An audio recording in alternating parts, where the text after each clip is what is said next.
أعوذ بالله من الشيطان الرجيم بسم الله الرحمن الرحيم وإذا لم تأتهم بآية قالوا لولا اجتبيتها قل إنما أتبع ما يوحى إلي من ربي هذا بصائر من ربكم وهدى ورحمة لقوم يؤمنون وإذا قرئ القرآن فاستمعوا له وأنصتوا لعلكم ترحمون آمنت بالله صدق الله مولانا العظيم وصدق رسوله النبي الكريم ونحن على ذلك من الشاهدين والشاكرين والحمد لله رب العالمین۔ ابھی آپ کے سامنے سورہ الاعراف کی آیت نمبر 203 تا 204 کی تلاوت کی گئی۔ انشاءاللہ کچھ ہی دیر بعد عزت مآب راؤ شاہنواز صاحب انہی آیات کا ترجمہ، تشریح اور تفسیر بیان فرمائیں گے۔ اللہ تعالیٰ سے دعا ہے کہ ہمارا پڑھنا، آپ لوگوں کا سننا اللہ تعالیٰ قبول و منظور فرمائے اور اس پر عمل کی توفیق عطا فرمائے، آمین یا رب العالمین۔ اعوذ باللہ من الشیطان الرجیم، بسم اللہ الرحمن الرحیم۔ ملتان سے راؤ شاہنواز تمام دوستوں کو السلام علیکم ورحمۃ اللہ وبرکاتہ۔ دوستان گرامی، آپ کے سامنے سورہ اعراف کی آیت نمبر 203 اور 204 کی تلاوت کی گئی۔ اب انہی آیات کریمہ کی آسان تشریح ترجمہ مفتی تقی عثمانی کا لکھا ہوا اور تفسیر ابن کثیر سے حاضر خدمت ہے۔ اللہ تعالیٰ قرآن پاک میں ارشاد فرما رہا ہے، اور اے پیغمبر صلی اللہ علیہ وسلم، جب تم ان کے سامنے ان کا منہ مانگا معجزہ پیش نہیں کرتے تو یہ کہتے ہیں کہ تم نے یہ معجزہ خود اپنی پسند سے کیوں نہ پیش کر دیا۔ کہہ دو کہ میں تو اسی بات کا اتباع کرتا ہوں جو میرے رب کی طرف سے وحی کے ذریعے مجھ تک پہنچائی جاتی ہے، اور یہ قرآن تمہارے رب کی طرف سے بصیرتوں کا مجموعہ ہے، اور جو لوگ ایمان لائیں اور ان کے لیے ہدایت اور رحمت ہے۔ اللہ اکبر، اللہ اکبر۔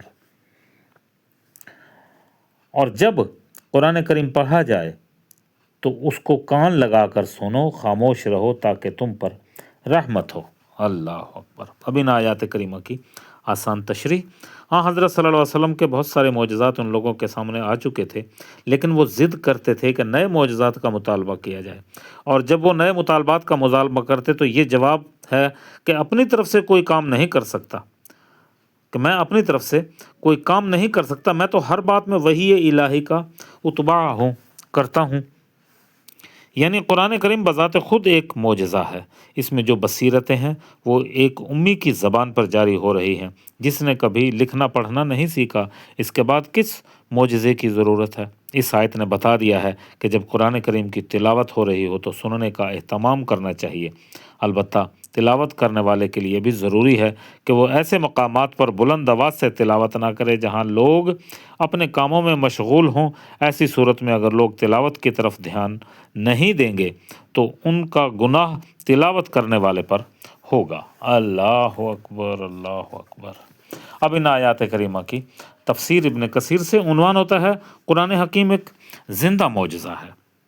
یہ لوگ کسی معجزے اور نشانی کے طالب ہوتے ہیں اور تم نہیں پیش کرتے تو کہتے ہیں کہ کوئی نشانی تم نے خود کیوں نہیں بنا ڈالی، اپنی طرف سے کیوں نہ گھڑ لیا، آسمان سے کوئی نشانی کیوں نہ کھینچ لائے۔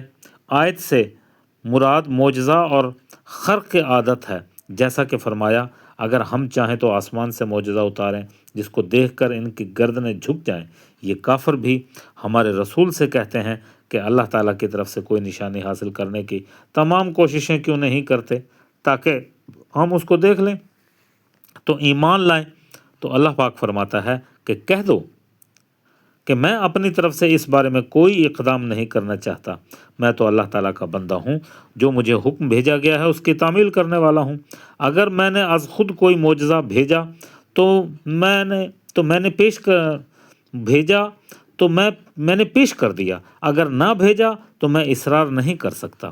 اس نے مجھے یہ بات بتائی ہے کہ یہ قرآن سب سے بڑا معجزہ ہے، اس میں دلائل توحید ایسے واضح ہیں کہ خود معجزہ بنے ہوئے ہیں۔ اللہ اکبر، اللہ اکبر۔